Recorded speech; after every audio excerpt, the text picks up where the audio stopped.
તમામ જગ્યાએ ગયો. આ મેં લેખિત મારી પાસે મેસેજ છે, મામલતદાર સાહેબનું રેકોર્ડિંગ છે, અહીંયા હું રૂબરૂ આવેલો છું, પણ મારી તો કોઈ વાત નહીં. શિક્ષણ કાર્યને મૂકી દઉં. અમારે જાહેર પરીક્ષા હોય, માધ્યમિક તો એક જ છું લગભગ અહીંયા હાયર સેકન્ડરી.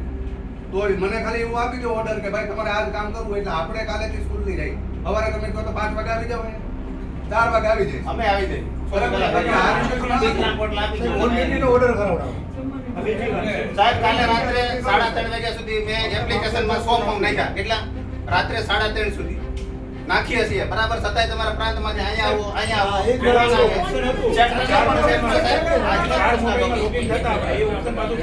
નહીં ચેપ્ટર અમારી પાસે ફોર્મ જ નથી તો શું કરવાનું? સાહેબ પહેલી વસ્તુ એ છે કે એક ચાલતી નથી, સર્વર ડાઉન આવે. પાણીમાં અમે ગયેલા છે, આપ સાહેબને ફોટા દ્વારા જાણ કરી છે બરાબર. આ બધું જે છે સાહેબ, તો અમે કામ કરીએ સાથે સાથે ઓલા જે કંઈ અરજદારો છે, અરજદારો વિશાળે મજૂરીઓ જતા હોય, ખેતીનું કામ છે, એક બાજુ પેલું આ નુકસાની થઈ છે એના ફોર્મ ભરાય છે, ગામમાં જાય પેલું બોલો ફોર્મ ભરવાય, હાલો ફોર્મ ભરી દો. પૈસા નહીં મળે બરાબર, એ તો હવે ચાલુ થયું. પૈસા ન મળ્યા તો સીધા અમને પકડે, ગામના શિક્ષક હાલો પકડો બરાબર. આ વખત છે બરાબર, ઓન ડ્યુટી આપવામાં આવે. ઘણા પરિપત્ર આપણે રહ્યા છે તો પરિપત્ર એવા થાય કે ગોળ ગોળ હોય. અમે રજૂઆત કરી એવી અને હું પત્તાબીતમાંથી બીએલઓમાં આવેલો છું. હા, અને આપણે ના નથી પાડતા. પછી બીજી એક વસ્તુ અમે કોઈ પણ માટે સમસ્યા માટે માંગ કરીએ છીએ તો એમ કે તમે તમારા સેક્ટરને કહો. કોઈ પણ રજૂઆત પ્રશ્નો ટેકનિકલી ઇસ્યુ માટે કોઈ પણ વાત કરીએ ને તો કે તમે તમારા સેક્ટરને કહો. તો આંકડા લેવા માટે ડાયરેક્ટ બીએલઓને ફોન શું કામ આવે? એ તો આપણે ઉપર નથી જાણવાનું, એ તો તમે જ જવાબ આપી શકો. તો તમે સેક્ટર પાસેથી આંકડા કેમ નથી લેતા? અમારે એટલા બધા બીએલઓને શું કામ હેરાન કરવામાં આવે છે? સેક્ટર પાસેથી લ્યો ને, ઓનલાઈન બતાવે છે સેક્ટરને બરોબર. અમારે તો 2 દિવસ એ ઓપ્શન છે. અમને શું કામ હેરાન કરો છો? અહીંયા સિસ્ટમમાં બધું બતાવે છે, પૂછવાની જરૂર જ નથી. એમ ફોટામાં નહીં તો પણ આપણને શું કામ ફોન કરો? પણ એમ નહીં, કારણ વગેરે સાહેબ આ સમસ્યા છે ને સાહેબ, તમે કલાકથી રિયલમાં મેં 3 દિવસથી ફોન બંધ કરી દીધો. મારો પરમેનન્ટ નંબર છે, 25 વર્ષથી વાપરું છું. કેટલા વર્ષથી? 25 વર્ષથી સ્થાનિક લેવલનો છું, કાકડી મોલી મારું કામ છે. મેં બંધ કરી દીધું. શું કામ બંધ કર્યું? રાજકારણી પ્રેશર કરી કે તમને કીધું છે, હું કલેક્ટરને કહું, પ્રાંતને કહું, બધાને આ જ સાંભળવાનું. સવારે ઉઠી ત્યાંથી ચાલુ થઈ જાય. એક તો સતત કામ ફરિયાદ આવી હતી. મારે તો મેં ફોન નો ઉપાડ્યો, એમાં સાહેબને ફરિયાદ આવી હતી. અને સેક્ટરને કઈ પણ પૂછવું હોય તો સેક્ટર કે પ્રાંતને મળી ગયો. એમ નહીં સાહેબ, પણ મારો ફોન છે સાહેબ. સાહેબ કામમાં હોય સાહેબ, નો પડે સર, આ સાહેબ. રાષ્ટ્રીય કામગીરીમાં ખરેખર રાજકીય પક્ષે આપણે સપોર્ટ કરવો જોઈએ. એની જગ્યાએ આપણો ઉઘડો લઈ છે લોકો. આ કેમ નથી કરતા? કામગીરી એને જ કરીએ છીએ ને આપણે. એને શોર્ટ કરીને આપવાના છીએ આપણે, એટલા છે. હાલો એ આપણે આનું સાહેબ આપણે બીએલઓનો પરિપત્ર કરેલો છે કે 3 વર્ષ સુધી કામ કરવાનું. કેટલા વર્ષ સુધી? 3 વર્ષ. પરિપત્ર છે મારી પાસે, ઠરાવ છે, રજૂઆત કરે છે. સાહેબ હું આજે 22 વર્ષથી બીએલઓ છે. શા માટે? એનું કાંઈ કરજો. અને મારી આગળના બીએલઓ છે 3 વર્ષથી છે ને શું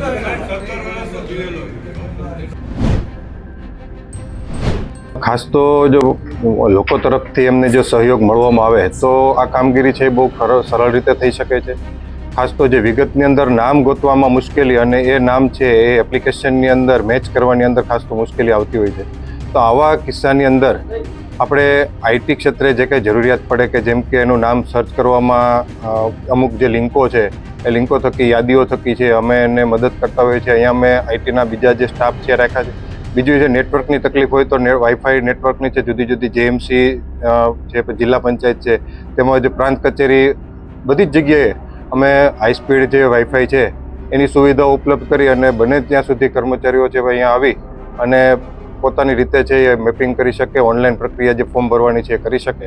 અને બને એટલો જો લોકો અમને વધારે સહકાર કરશે, લોકો પોતે જ જો ફોર્મ ભરી આપશે તો બીએલઓનો છે કામગીરી ખૂબ સરળ થઈ શકે અને વહેલી તકે છે એ પતી શકે એમ છે. જેથી કરી અને રાષ્ટ્રીય ફરજના ભાગરૂપે દરેક લોકો અને કર્મચારીઓ પણ આને એક ઝુંબેશ સમજી અને સહભાગી થઈ અને જો કામ કરે તો વહેલી તકે આપણે સફળ થઈ શકીએ. ક્યાંક એવી પણ વાત આવે છે કે ખૂબ ટેન્શનમાં રહેતા હોય છે બીએલઓની કામગીરી કરતા. એનું કારણ શું? એના માટે પણ કંઈક તમે રસ્તો કાઢતા હોય છે. ખૂબ ટેન્શનમાં, ખૂબ ભારણને લઈને ઘણી બધી ઘટનાઓ સામે આવે. શું ખાસ કરીને ટેન્શનમાં તો એટલા માટે કે કામગીરી છે એ ટૂંકા સમયની અંદર છે પૂરી કરવાની છે, એટલા માટે આની અંદર આવી કામગીરીઓ છે એ દરરોજ માટે નથી હોતી. ક્યારેક વર્ષમાં ધારો કે ચૂંટણી આવે તો ચૂંટણી સમય દરમિયાન છે આવી કામગીરી હોય, અથવા તો 2-3 વર્ષે એકાદ વખત આવી કામગીરીઓ આવતી હોય છે. એટલે આ કામગીરીને કોઈ ભારણ નહીં, પણ આપણા જ તે પરિવારની અથવા આપણા દેશની એક ફરજ સમજીને જો આવી કામગીરી કરવામાં આવે તો આ બહુ સરળ કામગીરી છે, અને એમાં લોકો સહકાર આપશે તો આ કામગીરી છે મને ખ્યાલ છે ત્યાં સુધી વહેલી તકે આપણે પરિપૂર્ણ કરશું એવી મને અપેક્ષા છે. મારું નામ પ્રોફેસર HS ગોધાણી, હું મદદનીશ પ્રાધ્યાપક છું કૃષિ યુનિવર્સિટીમાં.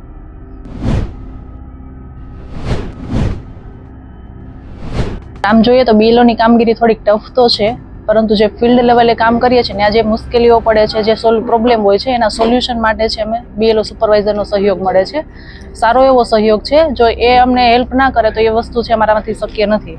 જો એનાથી પણ જો પ્રોબ્લેમ સોલ્યુશન ન આવે તો ત્યાર પછી ઉપલા આપણે SDM સર સુધી છે ડાયરેક્ટલી અમે કન્વર્ઝેશન કરી અને સોલ્યુશન લાવીએ છીએ, અને એના દ્વારા છે અમને સારો એવો સપોર્ટ મળે છે. જો એ વસ્તુ ત્યારે ફિલ્ડ પર ના શક્ય હોય તો એ અમે તમને અહીંયા ઓફિસે બોલાવે છે, ત્યાં તમને લેપટોપ જેવી પછી વાઈફાઈ જેવી ફેસિલિટી પ્રોવાઈડ કરે છે, અને એના દ્વારા અમે સર્ચિંગનો જે મેઇન પ્રોબ્લેમ છે એ અમે સોલ્વ કરી શકીએ છીએ. Monali Davra, agriculture officer, Monali Davra, BLO, Junagadh.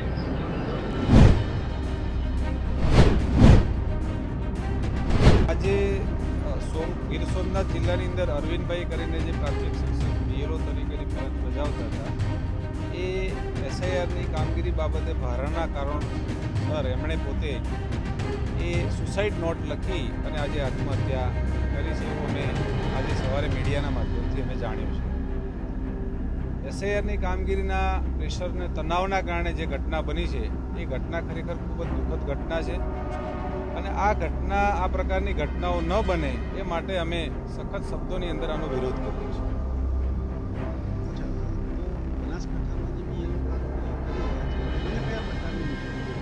Banaskantha જિલ્લાની અંદર સૌથી મોટો વિસ્તાર હોય, બનાસકાંઠા જિલ્લાની અંદર SIRની જે કામગીરી ચાલુ છે એની અંદર શહેરી વિસ્તારની અંદર ઘણા બધા મતદારો જે છે એ સ્થળાંતર થવાના કારણોસર મળતા નથી. એટલે 30-40% મતદારો એવા છે કે જેને શોધી શકાતા નથી, માટે BLOની અંદર એમને શોધવા માટે ખૂબ મુશ્કેલી પડે છે, અને 2002ની જે વિગતો એમની માંગવાની થાય છે એ વિગતો પણ અન્ય રાજ્યોની અંદર જવાના કારણોસર પણ મળી શકતી નથી. એટલે મેળવી અને ફોર્મ ભરવા અને એને ઓનલાઈન કરવાના સમય દરમિયાન સર્વર ડાઉન છે, કેટલાક એરરો પણ આવે છે, જેના કારણોસર સમયસર કામગીરીઓ થતી નથી, અને સમયસર કામગીરીઓ ન થવાના કારણોસર સતત વહીવટીતંત્ર દ્વારા ફોલોઅપના ભાગરૂપે સતત એના આંકડાકીય માહિતીનો કારણોસર સતત એના ફોન દ્વારા ફોલોઅપ લેવામાં આવે છે. આવી રજૂઆતો અમારા ધ્યાન ઉપર ઘણી બધી આવી છે, પરંતુ આ બાબતે વખતો વખત અમે વહીવટીતંત્ર સાથે, માનનીય કલેક્ટર સાહેબ, પ્રાંત સાહેબ સાથે, સમગ્ર જિલ્લાના તમામ પ્રાંત સાહેબ સાથે અમે સંપર્કમાં છીએ, અને અમને BLO દ્વારા જે પણ રજૂઆતો મળી છે એ વહીવટીતંત્ર દ્વારા જે પણ પ્રકારનું સલાહ લઈ અને એનું સોલ્યુશન આપવાનું થાય, પ્રકારના સોલ્યુશન લાવવાના પ્રયત્નો અમે કરી રહ્યા છીએ.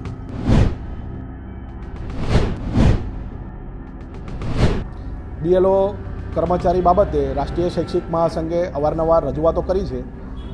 ગુજરાતના તમામ વિધાનસભા ક્ષેત્રો પર આવેદનપત્રો પણ આપ્યા છે, અને BLO કર્મચારીઓને જે મુશ્કેલી પડે છે એની પણ લિખિત મૌખિક રજૂઆત કરેલી છે.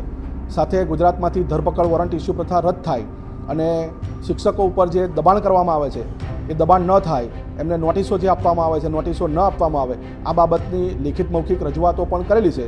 છતાં પણ અમારા ધ્યાને આવ્યા મુજબ ગઈકાલે સુરત જિલ્લાના એક વિધાનસભા ક્ષેત્રમાં 200થી વધારે BLO કર્મચારીઓને નોટિસો ઇસ્યુ કરવામાં આવી છે. આ તમામ BLO કર્મચારીઓને રાત્રિના દરમિયાન આખી રાત માટે ફરજ પર હાજર રહેવા માટેના ફરમાનો કરવામાં આવ્યા છે. જૂનાગઢ જિલ્લામાં પણ આ જ પ્રકારે રાત્રે 8 વાગ્યા પછી ફરજ પર હાજર રહેવાના ફરમાનો કરવામાં આવ્યા છે. ખેડા જિલ્લામાં અમારા સંગઠનના હોદ્દેદારો દ્વારા જણાવ્યા મુજબ BLO કર્મચારીઓને અને સુપરવાઇઝરોને એક અધિકારી દ્વારા અસભ્ય વર્તન પણ કરવામાં આવ્યું છે, એમને ધમકાવવામાં આવ્યા છે. સાથે સાથે અરવલ્લી જિલ્લામાં પણ શિક્ષકોને નોટિસો આપવામાં આવી છે, જેના કારણે સમગ્ર ગુજરાતના BLO કર્મચારીઓ ખૂબ ખંતપૂર્વક અને નિષ્ઠાપૂર્વક આ BLOની કામગીરી બજાવી રહ્યા છે. એમને માનસિક તણાવ અનુભવીએ એ પ્રકારેનું વાતાવરણ ઊભું થયું છે, જેના કારણે ખેડા જિલ્લામાં 2 દિવસ પહેલાં બનેલી ઘટનામાં એક BLO શિક્ષકના પરિવારજને આક્ષેપ પણ મૂક્યો છે કે એમના પરિવારજન આ બીએલઓની કામગીરીના કારણે વધારે પડતા તાણ અનુભવવાના કારણે એમનું મૃત્યુ થયું છે. સાથે સાથે આજે સવારે ગુજરાત રાજ્યના ગીર સોમનાથ જિલ્લાના કોડીનાર તાલુકામાં બીએલઓ શિક્ષક તરીકે કામ કરતા અરવિંદભાઈ વાઢેર શિક્ષકને બીએલઓની કામગીરીમાં વધારે પડતું તણાવ હોવાના કારણે અધિકારીઓ દ્વારા એમની ઉપર તણાવપૂર્વક ભારપૂર્વક દબાણ કરવાના કારણે એમને સુસાઇડ કર્યું છે અને સુસાઇડ નોટમાં એમને સ્પષ્ટપણે ઉલ્લેખ પણ કર્યો છે. તો આ પ્રકારે જે ગુજરાતમાં વાતાવરણ ઊભું થયું છે એ વાતાવરણને તાત્કાલિક રીતે ચૂંટણી આયોગે બંધ કરાવવું જોઈએ, એક સ્પષ્ટ એસઓપી જાહેર કરવી જોઈએ અને જે ગીર સોમનાથ અને ખેડા જિલ્લામાં જે ઘટના બની છે બંને શિક્ષક પરિવારજનોને 1 કરોડની રાશિ સહાયની પણ અખિલ ભારતીય રાષ્ટ્રીય શૈક્ષિક મહાસંઘ માંગ કરે છે. અને સાથે સાથે આ જે ઘટનાઓ બની છે એની એસઆઈટીની રચના કરી અને એની તપાસ થાય અને જે અધિકારીઓ દ્વારા આ પ્રકારે દબાણ ઊભું કરવામાં આવ્યું છે એ દબાણ ની તપાસ થાય અને એમની પર યોગ્ય પગલાં ભરવાની પણ માંગ કરે છે. અસ્તુ. અનિરુદ્ધસિંહ સોલંકી, અધ્યક્ષ પ્રાથમિક શૈક્ષિક મહાસંઘ ગુજરાત.